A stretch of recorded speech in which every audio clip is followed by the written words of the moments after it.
আসসালামু আলাইকুম এভরিওয়ান, কেমন আছেন সবাই? আশা করি সবাই ভালো। আজকের এই ভিডিওতে আমি আপনাদেরকে দেখানোর চেষ্টা করব সুইডেনে কিভাবে আপনারা অ্যাপ্লিকেশন করবেন। আর বর্তমানে সুইডেনে প্রায় ৫ লক্ষ ওয়ার্কার সংকট দেখা দিয়েছে। অর্থাৎ সুইডেনে বর্তমানে ৫ লক্ষ ভ্যাকেন্সি রয়েছে। এর মধ্যে প্রায় ৩৯,০০০ এপ্লাই করেছেন আর জব পেয়েছেন ২৮,০০০-এর উপরে।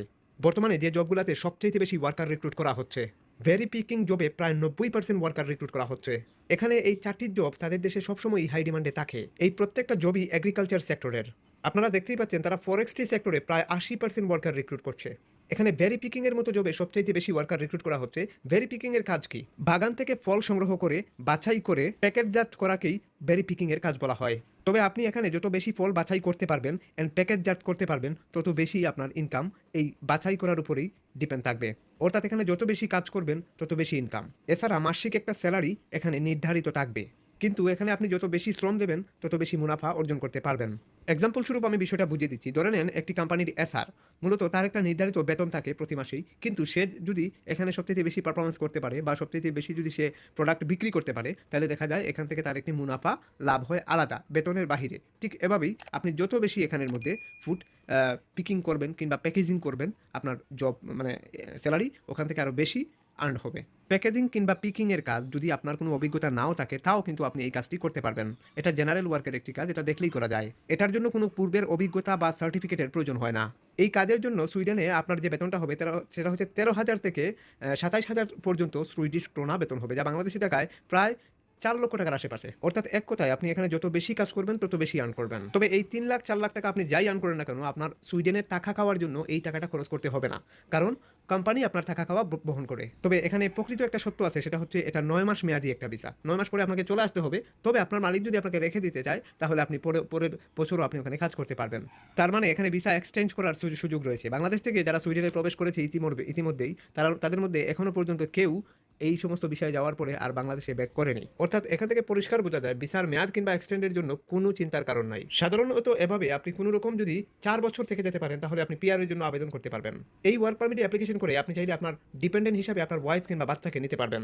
তবে এটার জন্য একটা শর্ত আছে, সেটা হচ্ছে আপনার ব্যাংক স্টেটমেন্ট মিনিমাম ১০ লক্ষ টাকার উপরে থাকতে হবে। যাওয়ার খরচের হিসাব যদি করি, তাহলে বলতে হবে এম্বাসি ফি সর্বোচ্চ ১,৩০,০০০ থেকে ৪০, আর এয়ার টিকেট ৭০ থেকে ৮০ কিংবা ১.৫ লক্ষ। সব মিলাইয়া মূল খরচের হিসাব যদি করি, তাহলে ৩ থেকে ৩.৫ লক্ষ কিংবা ৪ লক্ষ টাকার মতো লাগতে পারে। এর চাইতে বেশি কোনো কিছুই লাগবে না আপনার। তবে আপনাকে এর জন্য নিজে প্রসেস করতে হবে। আপনি যদি নিজে প্রসেস করতে চান, তাহলে আমাদের এই ভিডিওটি কন্টিনিউ করতেই হবে। এই প্রসেসিংটা আপনি কোনো দালাল বা দালালি প্রতিষ্ঠানের মাধ্যমে করতে গেলে ১২, ১৪ কিংবা ১৫, ২০ লক্ষ, ২৫ লক্ষ টাকাও হয়ে যেতে পারে। এটাকে বলা হয় শুধুমাত্র বডি পাস, অর্থাৎ বডি পাসের জন্য কাজ দেবে না। মাঝে মধ্যে এও শুনতে পাই যে ওয়ার্ক পারমিটের নাম করে নাকি শুধুমাত্র বডি পাস করার পরে দেখা যায় ওখানে যাওয়ার পরে আর কোনো কাজ কোনো কিছুই পায় না। আমি সাধারণ জনগণকে এটাই বলবো, দালাল বা দালালি প্রতিষ্ঠান থেকে একটু দূরত্ব বজায় রাখুন। আর নিজে চেষ্টা করুন, নিজের যেখানে যত টাকা যে খাতে প্রয়োজন হয় নিজ হাতে খরচ করুন। এতে যেমন আপনি প্রসেসিং শিখতে পারবেন, ঠিক তেমনি আপনি অনেক কিছু জানতেও পারবেন। পরবর্তীতে লিগ্যাল প্রসিডিওরে আরেকজনকে সহযোগিতা করতে পারবেন। এখান থেকে আপনি প্রতারিত অন্তত হবেন না। এম্বাসি আপনার সাথে প্রতারণা করবে না, কিন্তু দালাল বা দালালি প্রতিষ্ঠান প্রতারণা করতে একবারও আপনার চোখের দিকেও তাকাবে না।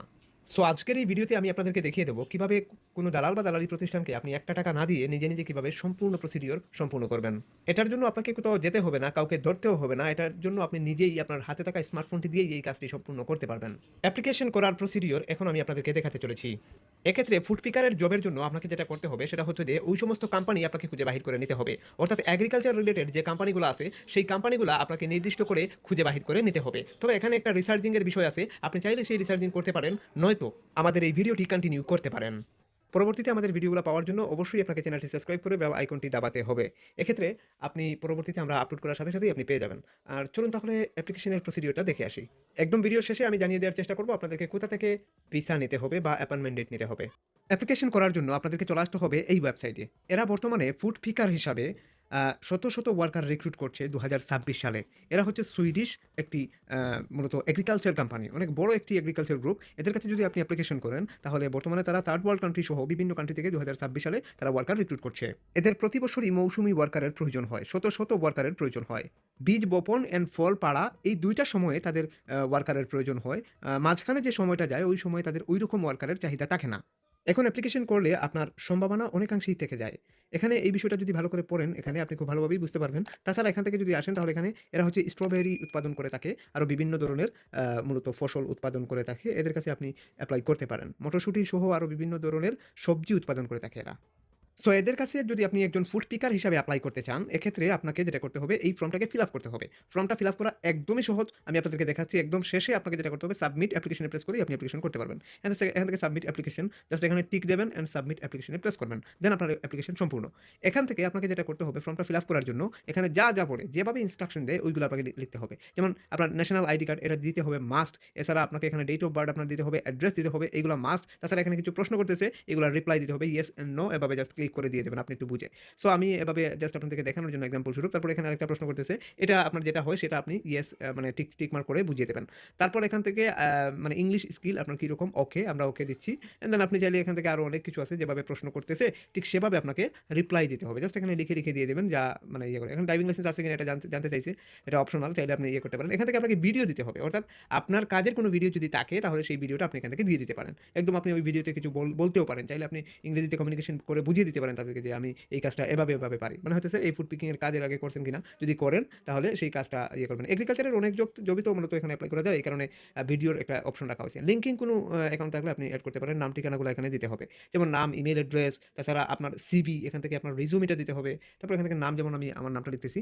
এছাড়া এখানে ভিডিও দেওয়ার যে সিস্টেম, এখানে আপনার কাজের ভিডিওটা দিতে পারেন। মানে এগ্রিকালচারের কী কাজটা আপনি পারেন সেই কাজটার ভিডিওটা আপনি একটু দেখাতে পারেন, করে দেখাতে পারেন। ঠিক আছে? যে কাজটা আপনি করতেছেন, আপনি কাজ করাকালীন অবস্থায় আপনি সেই ভিডিওটা আপনি দিতে পারেন। এখান থেকে আপনার নাম্বার, আমরা আমাদের নাম্বারটা দিচ্ছি। এই নাম্বারে যোগাযোগ করবেন সিভি তৈরি করতে চাইলে বা অ্যাপ্লিকেশনের সহযোগিতা লাগবে। এখান থেকে আমরা সিভি দেব। সো এখান থেকে আমরা জাস্ট এখানে প্রেস করতে পারি। দেখুন এখানে আপলোড সিভি লিখা আছে। আমরা এই আপলোড সিভি থেকে আমাদের সিভি আমরা এখান থেকে দিয়ে দিতে পারি। এখানে সিভি দেওয়ার নিয়মটা হচ্ছে জাস্ট এখান থেকে আমাদের যে কাঙ্ক্ষিত সিভিগুলো আছে সেগুলোর মধ্যে আমরা প্যাকেজিংয়ের সিভিটা দিয়ে দিতে পারি এখানে, বা ফার্ম ওয়ার্কারের সিভি যদি থাকে তাহলে সেটাও দিতে পারেন। এক্ষেত্রে আমরা প্যাকেজিংয়ের উপর নির্দিষ্ট করে সিভিটা তৈরি করে নেবেন আপনি যেভাবে তৈরি করেন। সো আমি এটা ফার্ম ওয়ার্কের একটা সিভি, আমি জাস্ট এক্সাম্পল স্বরূপ দেখানোর জন্য আপনাদেরকে সিভিটা ওপেন করছি। এরকম একটা ইউরোপা স্ট্যান্ডার্ড ফরম্যাটের সিভি লাগবে, যেটা অবশ্যই আপনি যেকোনো এক্সপার্টের থ্রুতে অথবা আমাদের থ্রুতে সিভিটা তৈরি করে নিতে পারেন। এক্ষেত্রে আমাদের নাম্বার এমনকি ফেসবুক আইডির লিঙ্ক ভিডিও ডিসক্রিপশনে দেওয়া আছে। এখানে আমরা সিভিটা দিয়ে দিলাম। আপনি মূলত ফুড প্যাকেজিংয়ের উপর সিভিটা তৈরি করবেন। আমাদের নাম্বারটা অবশ্যই দেখতে পেলেন। সো ওই নাম্বারে যোগাযোগ করবেন, সিভি তৈরি করেন বা অ্যাপ্লিকেশনের সহযোগিতা নেন, যোগাযোগ করবেন। তারপর সবকিছু দেখে ঠিকঠাক যদি হয়ে যায় তাহলে জাস্ট আপনি এখান থেকে সাবমিট অ্যাপ্লিকেশনে প্রেস করে অ্যাপ্লিকেশন সাবমিট করতেই পারেন। সো এখান থেকে আমরা যেটা করি সেটা হচ্ছে এখান থেকে সাবমিট অ্যাপ্লিকেশনে প্রেস করে আপনি অ্যাপ্লিকেশন সাবমিট করবেন। আশা করি প্রসিডিওর বুঝতে পারছেন। এখানে আমি একটা বিষয় মিস করে আসছি, আপনারা খেয়াল করেন নাই। এখানে ইমেইল, এই যে ইমেইল অ্যাড্রেসটা, এখানে আপনার সঠিক ইমেইল অ্যাড্রেসটা দিতে হবে। আমি জাস্ট এখানে একটা মডিউল তৈরি করলাম, আপনাদেরকে দেখালাম কিভাবে অ্যাপ্লিকেশন করতে হয়। আশা করি আপনারা ওয়ার্ক পারমিটের অ্যাপ্লিকেশনের প্রসিডিওর বুঝতে পারছেন। এই কোম্পানিতে অনেক বাংলাদেশি ওয়ার্কারও আছেন, আপনারা চাইলে অ্যাপ্লিকেশন করতেই পারেন। এরকম শত সহস্র কোম্পানি আছে যাদের কাছে আপনি অ্যাপ্লিকেশন করতে পারেন। তবে এটা সুইডেনের অনেক বড় একটি গ্রুপ, এদের কাছে অ্যাপ্লিকেশন করলে আশা করি আপনার ভালো কোনো রেসপন্স আসতে পারে। আর তাছাড়া এদের ভ্যাকেন্সি আমি বর্তমানে দেখেছি, অসংখ্য ভ্যাকেন্সি রয়েছে। অ্যাপ্লিকেশন করার পরে আপনার করণীয় কি? অ্যাপ্লিকেশন করার পরে আপনার কোনো কিছু করণীয় নাই। এরকম কোনো ফর্ম যদি আপনার কাছে আসে, যেমন ওয়ার্ক অ্যাপ্লিকেশন ফর্ম অথবা registration has been data application form, এরকম কোনো ফর্ম যদি আপনি দেখতে পান তাহলে মনে করবেন যে আপনার অ্যাপ্লাই অ্যাপ্রুভ হয়ে গেছে। এক্ষেত্রে এই ফর্মগুলোকে তারা পিডিএফ এর মাধ্যমে আপনার কাছে ইমেইলে প্রদান করবে। ওয়ার্ক অ্যাপ্লিকেশন ফর্ম কিংবা registration has been data application form যখন ইমিগ্রেশন লয়ার আপনার কাছে পাঠাবেন, এক্ষেত্রে তখনই তৎক্ষণাৎ আপনাকে এই ফর্মটি পূরণ করে কোম্পানিকে রিমেইল করাই আপনার দায়িত্ব থাকবে। এক্ষেত্রে এই ফর্মের সাথে কিছু ডকুমেন্টস অ্যাটাচ করে দিতে হয়, সেটা অবশ্যই তারা ফর্মের মধ্যে একটি মেইলের মাধ্যমে জানিয়ে দেবে। যেমন আপনার পাসপোর্ট, নিজের ছবি, এই সমস্ত আনুষঙ্গিক ডকুমেন্টস। এইগুলা দিয়ে দিলেই তারা ওয়ার্ক পারমিটের জন্য আবেদন করবে। ফর্মটি আপনার কাছে প্রদান করলে আপনি মনে করবেন যে আপনার অ্যাপ্লিকেশন প্রায় সম্পূর্ণ 50%। অর্থাৎ তারা আপনাকে নেবে বিদায়ী আপনাকে এই ফর্মটি তারা প্রদান করে। একটা বিষয় মাথায় রাখবেন, আবেদন না করলে আপনি কোনোভাবেই বুঝতে পারবেন না যে আপনার কেন রিজেক্ট হইছে অন্তত। আমরা অনেকেই আবেদন না করে আবেদনের রেজাল্ট খুঁজি। অর্থাৎ আমরা আগেই বুঝতে চাই যে কি হচ্ছে না হচ্ছে। আমি এজন্যই বলব, আগে বোঝার চাইতে অ্যাপ্লিকেশন করে বোঝাটা সবচাইতে বুদ্ধিমানের কাজ হবে। সুইডেনে এপ্লাই করার পরে যদি আপনার পারমিট আসে কিংবা অফার লেটার যদি প্রদান করে তারা, অফার লেটার প্রদান করার পরে পারমিট যদি প্রদান করে, এক্ষেত্রে আপনার করণীয় কি? এক্ষেত্রে আপনার করণীয় হচ্ছে বিএফএস গ্লোবালে একটি অ্যাপয়েন্টমেন্ট ডেট বুক করা। বিএফএস গ্লোবাল সুইডিশ দূতাবাসের একটি বাণিজ্যিক পার্টনার। বিএফএস গ্লোবাল থেকে যে দেশগুলোর ভিসা হয় সেগুলো আপনারা একটু দেখে নিতে পারেন এক ঝলকে। যেমন সুইডেনের ভিসা হয়, এটা অবশ্যই। তাছাড়া ফিনল্যান্ডের ভিসা হয়, আইসল্যান্ডের ভিসা হয়, লাটভিয়ার ভিসা হয়, লুক্সেমবার্গের ভিসা হয়। তাছাড়া এখানে পোল্যান্ড, স্লোভেনিয়া এই দেশগুলোর ভিসা প্রসেস করা যায় বাংলাদেশ থেকে বিএফএস গ্লোবাল ঢাকার মাধ্যমে। বুক ইন অ্যাপয়েন্টমেন্ট, এখান থেকে আপনাকে অ্যাপয়েন্টমেন্ট বুক করতে হবে। এটা আপনার মূলত পারমিট পাওয়ার পরেই আপনাকে বুক নাও থেকে আপনাকে অ্যাপয়েন্টমেন্ট ডেট বুক করতে হবে। এখানে প্রেস করলে আপনি দেখতে পাবেন আপনাকে লগইন করার কথা বলছে। আপনি অবশ্যই সাইন ইন করে পরে লগইন করবেন। তারপর হচ্ছে আপনাকে ফি প্রদান করতে হবে। অর্থাৎ নির্দিষ্ট ফি আছে সেটা প্রদান করতে হবে প্রায় ১০ থেকে ১২,০০০ টাকার মতো। এরপর অ্যাপয়েন্টমেন্টের তারিখ অনুযায়ী আপনাকে সশরীরে বিএফএস গ্লোবালে গিয়ে ফিঙ্গার দিতে হবে। এরপর হচ্ছে আপনার ভিসার কার্যক্রম শুরু হবে। এক্ষেত্রে ৯০ কর্মদিবসের মধ্যে আপনি ভিসা হাতে পেয়ে যেতে পারেন যদি সবকিছু ঠিকঠাক থাকে। এরপর হচ্ছে ফাইনাল রাউন্ডে আপনার air ticket. So air ticket হয়ে গেলে তো আর বুঝতেই পারছেন আর তো কোনো কিছু বলার থাকে না। যাই হোক, আমি যেটা বলতে চাচ্ছি সেটা হচ্ছে যে যদি আপনাদের সিভি তৈরি করা বা অ্যাপ্লিকেশনের সহযোগিতা বা এই টেকনিক্যাল সাপোর্ট গুলার প্রয়োজন মনে করেন, তাহলে অবশ্যই আমাদের WhatsApp এ যোগাযোগ করবেন। আর এই সমস্ত টেকনিক্যাল সাপোর্টের জন্য অবশ্যই কোনো না কোনো কনসাল্টেন্টের শরণাপন্ন হওয়া সবচাইতে বুদ্ধিমানের কাজ হয়। এক্ষেত্রে আপনি আমাদের শরণাপন্ন হতে পারেন অথবা যেকোনো এক্সপার্টের শরণাপন্ন হতে পারেন। আজকের মতো এই পর্যন্তই। সিভি তৈরি করেন আর অ্যাপ্লিকেশনে করেন, আমাদের WhatsApp এ যোগাযোগ করবেন। সবাই ভালো থাকুন, সুস্থ থাকুন। আজকের মতো এই পর্যন্তই। Hit the subscribe button and press the bell icon. খোদা হাফেজ।